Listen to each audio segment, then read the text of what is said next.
सत्संगत जी, प्यार से कहना धन्यकार जी। भला हो तो हमारा अपना ही हो या हमारे जानकारों का हो, जब भी सेवा की बात आती है उसमें मानवता की सेवा की बात होती है। और कैसे ये सेवा सिर्फ कुछ गिनती पे चंद लोग जिनको हम बहुत अच्छे से जानते हैं, सिर्फ उनके लिए कुछ करना ही एक सेवा नहीं है। अक्सर संसार में वो बात आ जाती है कि हम कभी अगर एक अपने आप की से जुड़े किसी भी चीज़ में एक सेवा भाव अगर कह देते हैं और मन के अंदर यदि भाव चल रहा होता है कि इस व्यक्ति की अगर मदद कर देंगे तो आगे चल के ये हमारे लिए जीवन में उपयोगी साबित होगा। और दुनिया में कैसे ये खुदगर्जी के भाव को भी सेवा का भाव बताया गया है। और संत ही युगों से ये समझाते हैं कि सेवा का असली भाव तो वो भाई कन्हैया वाली भावना का भाव है कि जब सेवा करी तो अपने पराये कोई नहीं देखे। वो एक समान दिल से हर एक में इस निराकार को देखते हुए हर जन की सेवा गई। हर किसी को वो जब इतिहास में उन्होंने पानी पिलाने वाली बात, दवाई लगाने वाली बात कि कौन अपने कौन पराए, इससे फ़र्क नहीं पड़ता क्योंकि सभी अपने हैं, कोई पराया नहीं। कैसे जीवन में सभी ने जब जब भी एक भाव मन में रखे कि कैसे सत्संग निराकार एक ये जो कड़ी है कि मन में निराकार का वास रखना है और सत्संग आने का भी भाव वही कि निराकार से और गहराई से ये ब्रह्म ज्ञान को समझना। क्योंकि अक्सर ऐसा भी हो जाता है कि ये ब्रह्म ज्ञान तो प्राप्त कर लिया, उस समय बैठ गए, ये ब्रह्म ज्ञान की दात मिल रही है, पर शायद ध्यान कहीं और रहा। और फिर वो जब लगभग वो एक आधा घंटा जो लगा वहाँ और बाहर आए ज्ञान कक्ष से, तो फिर बात तो हो गई कि ब्रह्म ज्ञान प्राप्त है, पर वो समझ पकड़ में नहीं आई क्योंकि या तो ध्यान से श्रवण नहीं किया या फिर कोई बात अगर समझ ना आने पे प्रश्न रूप नहीं किया गया या फिर और किसी बात को उस समय सोचकर कि बोला क्या जा रहा है उस पे ध्यान नहीं दिया। और फिर एक बात ये हो गई कि हमने ब्रह्म ज्ञान को प्राप्त कर लिया है और फिर जीवन में आगे क्या होता है, तब जब अपने बेसिक कॉन्सेप्ट ही नहीं क्लियर तो आगे तो फिर एक कन्फ्यूजन ही है।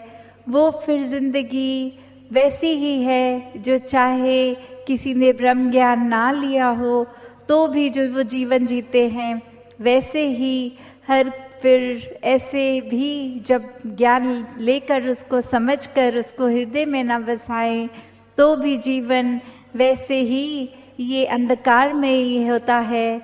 तो बात वही कि ब्रह्म ज्ञान भी जब ले रहे हों तो कैसे वो उसकी समझ को पकड़ना है, एक मन में क्लैरिटी से ये ज्ञान बसे, उस ओर ही ये ध्यान हो। आगे अक्सर ये भी देखा गया है संसार में कि कोई अगर व्यक्ति जब मिशन से परिचित नहीं होते और वो एक आकर किसी व्यक्ति को देखे जो यहाँ संगत में बहुत महापुरुष अगर दुनियावी रूप में सक्सेसफुल होते हैं, एक माया रूप उनके प्रति निरंकार ने अगर ये धन दौलत अधिक दी होती है तो अक्सर कुछ इस तरह का भी प्रभाव ले लेते हैं कि इन्होंने अगर ब्रह्म ज्ञान लिया है तो ही इनके पास धन दौलत है, तो ही ये इनका परिवार कोई ज़्यादा बीमार नहीं पड़ता। और ऐसे मन से फिर वो सत्संग की ओर आते हैं कि यदि हम भी ले लेंगे और वो प्राप्त हो जाए तो हमें भी धन दौलत मिलेगी, हमें भी एक बीमारी रहित शरीर मिलेगा। तो जब ऐसे भी आके एक ब्रह्म ज्ञान रूप में जुड़ते हैं तो ये सवाल उस समय उनका भी कि आप अगर ब्रह्म ज्ञान लेना चाहते हो तो उसके पीछे कोई वेस्टेड इंटरेस्ट नहीं, कोई एक भाव मन में इच्छा का अपनी नहीं। ब्रह्म ज्ञान लेने के लिए मन तभी जब वो एक जिज्ञासु मन हो, जब बात इस शरीर की हो ही ना, जब बात सिर्फ इस शरीर के अंदर बसी आत्मा और अंग संग हर जगह बसे इस परमात्मा की हो, कि जब इस आत्मा की तड़प कि अपने असली रूप इस निराकार में मिलना है, इसका पता करना है, तो वो भाव एक ब्रह्म ज्ञान के प्रति एक रुझाव होना, एक जिज्ञासा होना मुबारक है।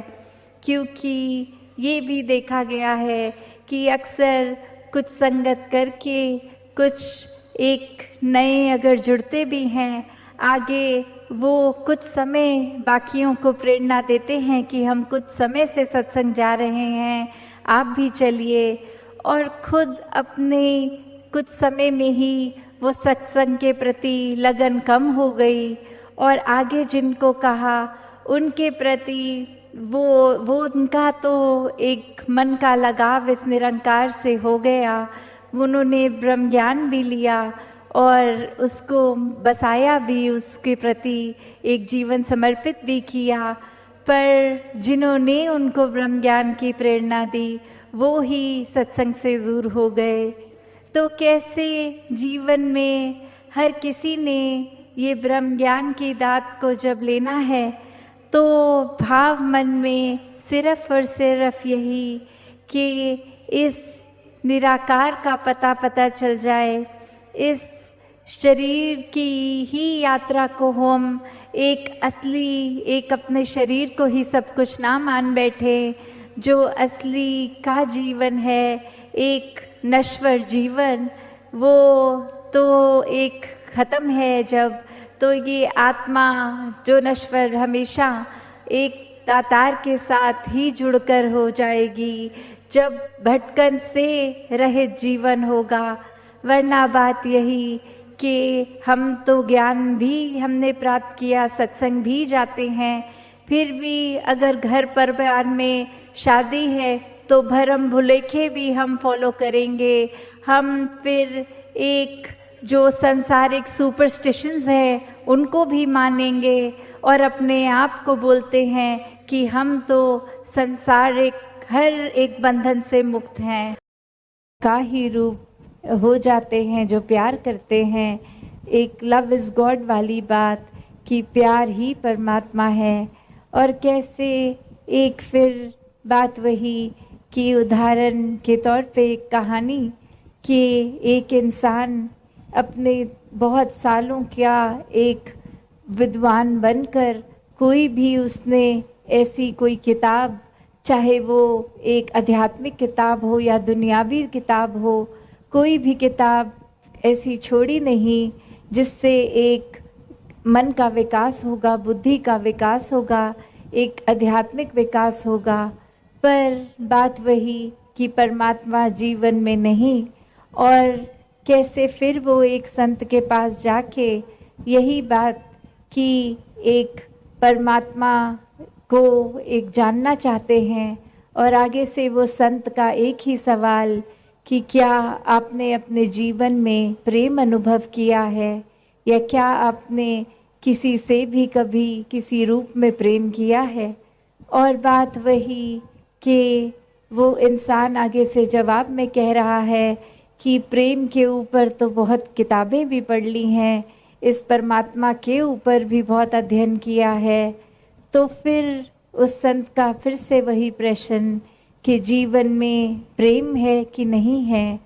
तो बात वही कि इसमें चाहे कहानी के एक एसेंस तो यही कि बार बार जब उस संत द्वारा ये इंडिकेशन, ये इशारा प्रेम की ओर ही आता है कि जब परमात्मा तक पहुंचना है तो साधन प्रेम ही है।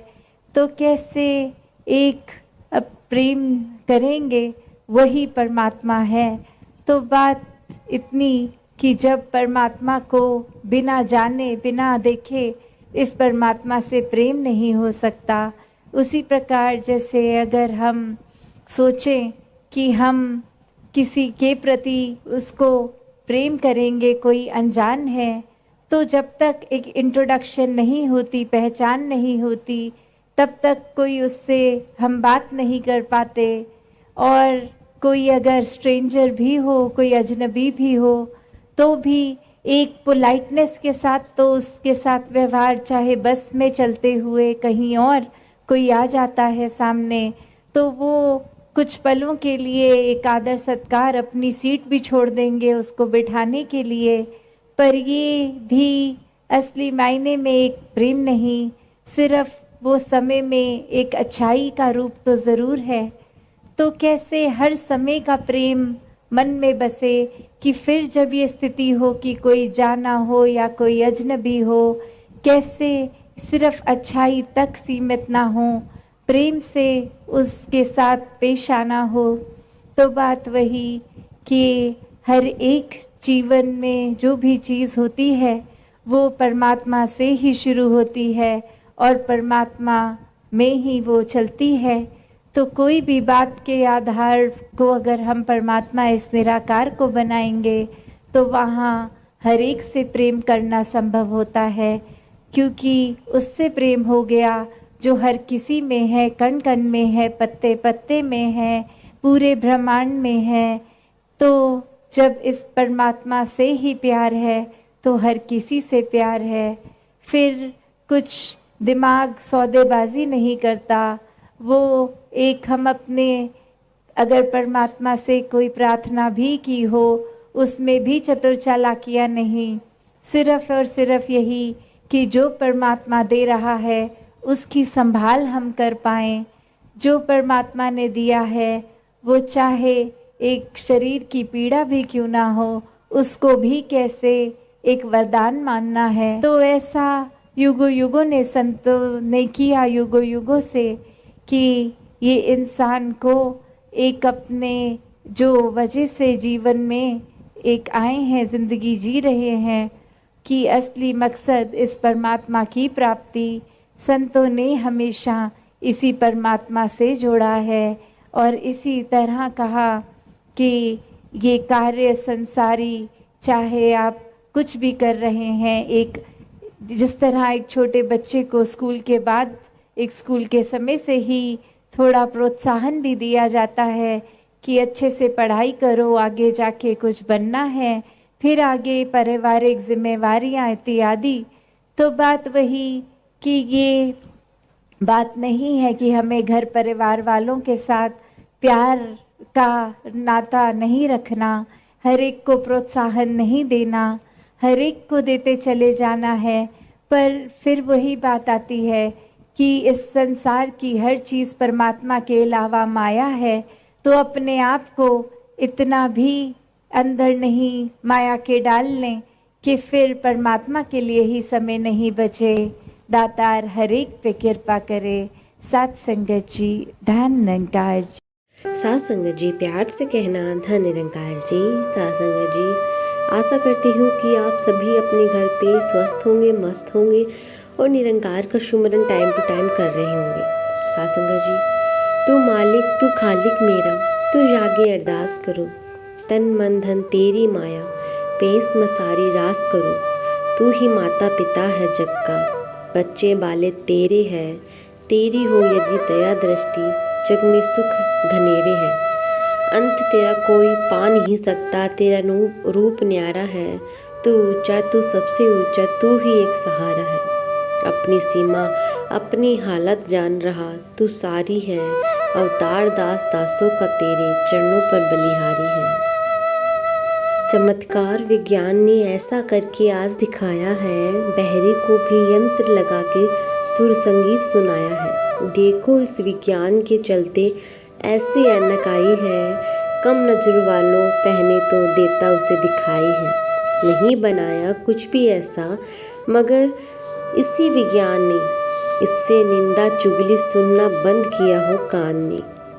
आज तलक विज्ञान ने कोई ऐसी चीज बनाई न जिससे ये इंसान की आंखें देखे कभी बुराई न। गुरु ज्ञान से लगी देखने आंखें बस अच्छाई को, कहे हरदेव कान संत के सुनते नहीं बुराई को। साथ संगत जी प्यार से कहना धन निरंकार जी।